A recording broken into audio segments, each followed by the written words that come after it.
There's a Master Fans. We're outside today and we're braving the absolute monstrous heat to try and save this iMac Blueberry. Now this one I've tested before. It does power up, but it's got a lot of stuff on it. It's really dirty on the outside. Walking around it, it's not really too bad elsewhere, just mostly dusty. I do want to get it open to clean out the inside and take a look. And just looking inside here, that capacitor right there looks pretty bulged. Although I will compare that with the other Blueberry just because that may just be the way that capacitor looks. Because it does fire up, so that's a pretty integral capacitor. So I can't imagine that that has failed, but you never know.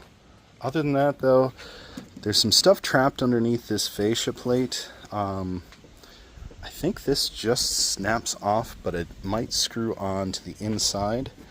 But like you see there, this rubber compound is going to be the hardest thing. I'm not so concerned with this part, but the disk drive and the speaker there, I really want to get cleaned up. Now the speakers, I know I can just pop those covers off, so I'm not terribly worried about that. I hope the disk drive is okay. I do have another one, so if I need to swap them, I can very easily. But let's get started. Let's do just a quick surface cleaning and see what we find out. Alright, we are starting with the usual Windex bath. And this I'm doing with just a shop towel here just to get kind of the bulk of the dust and stuff off. Just to see how good this comes out. And honestly, just on a quick look, it's not bad. It's coming out okay. Let's see how good it turns out. Alright, so after the first rub down here, really not too bad. Got all the dirt and dust off, and looking inside, it's very clean inside. I did notice down here, there's some corrosion on the firewire, which I'm not terribly concerned about. The USB looks okay. I can probably get some contact cleaner in there. It's a little oxidized, but that doesn't bother me. I'm not going to use the firewire for anything anyway. It's really more about making sure the internals work at that point.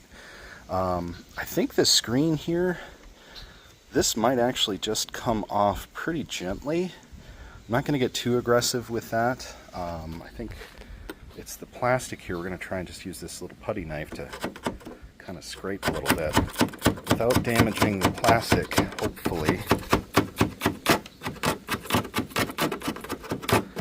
As best as possible. And then I might be able to take some alcohol and clean the rest of this up. Or I might have to get something a little stronger. But we're going to start just scraping away and see how much we can get off. Alright, after working at this for a while with a putty knife, I got quite a bit of this taken off. But I think we're going to have to resolve ourselves to a razor blade to really clean this up. But it is coming off okay. Some of it's kind of mixed with dirt, and I think that's why it's dried on so hard. But some of it actually is just like a rubber putty. And I think with a razor blade I might be able to peel the majority of this away without causing too much more damage to the plastic. Alright, there's a Master Fans. We have got quite a bit of this cleaned up. We're not going to get all of it. I'm starting to get little shavings of plastic as I try and scrape the rest off with the razor, but honestly, it's kind of nice patina in a way. Like, it shows you the story of the thing, and the screen came out, I mean, absolutely perfect. Now I think we power it up and see what we've got going on inside. And here we go. We've got a USB keyboard, and we've got power. Got fire up of the CRT.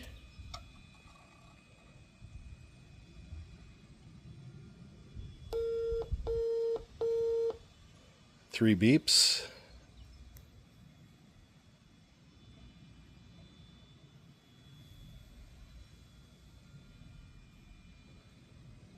Alright, so we have an error code.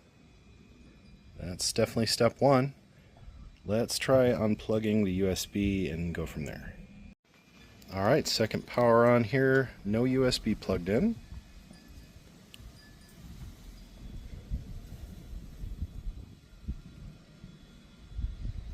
definitely heard the magnetize on the CRT.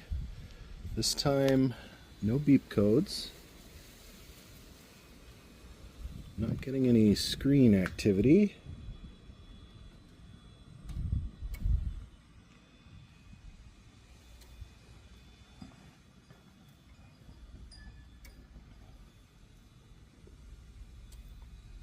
Alright, nothing so far. Okay, so 3 beeps would indicate we have a memory issue of some kind, although I tried to start it a couple of times and was not able to get those 3 beeps again. No screen ever came up, so I do have a concern that our CRT is dead in here. There's that bulged capacitor. We'll take the shield off. I have the RAM from the other machine anyway, but let's go ahead and go look at that other machine and see if that capacitor is also bulged. Okay, looking in here, it's a 400 watt capacitor, and it does kind of have a bit of a rounded top, but I don't know if it's quite as round as the one in the other machine. So I have a feeling that that capacitor is probably bad. I know this battery is good. I've tested that. I pulled the RAM out of here. I've got the CD drive. I, of course, do have the hard drive as well, so if we need to swap that, we certainly can. The CRT on this one looks good, and honestly, the motherboard itself looks good too. I think the problem with this machine is the power circuit, so we'll take a look at that and let's go from there. Now, I understand this is upside down, but frankly, I don't care. I want to know if our power button here is good, and with it plugged in, if we'll be able to get this to start. Let's go ahead and see if we can get it going. I see that the bezel on the inside is actually pretty busted up. So that is, of course, a concern. But, of course, now that I've pulled the front off, the power button itself actually pulled out. So there we go. LED came up. I heard the CRT magnetize. We've got a stick of RAM in there. It's not known if it's good or working. 1, 2, 3. So it's failed a memory test. And still no screen. Okay, this time we've got both sticks of RAM in. I did reseat the original in its original spot, and I've got the one from the other machine in. Let's plug in the power and try again. Okay, we've got power on.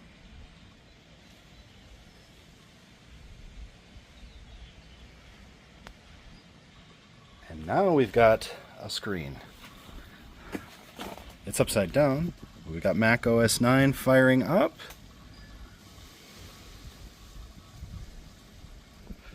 And that, Master fans, is a working iMac G3.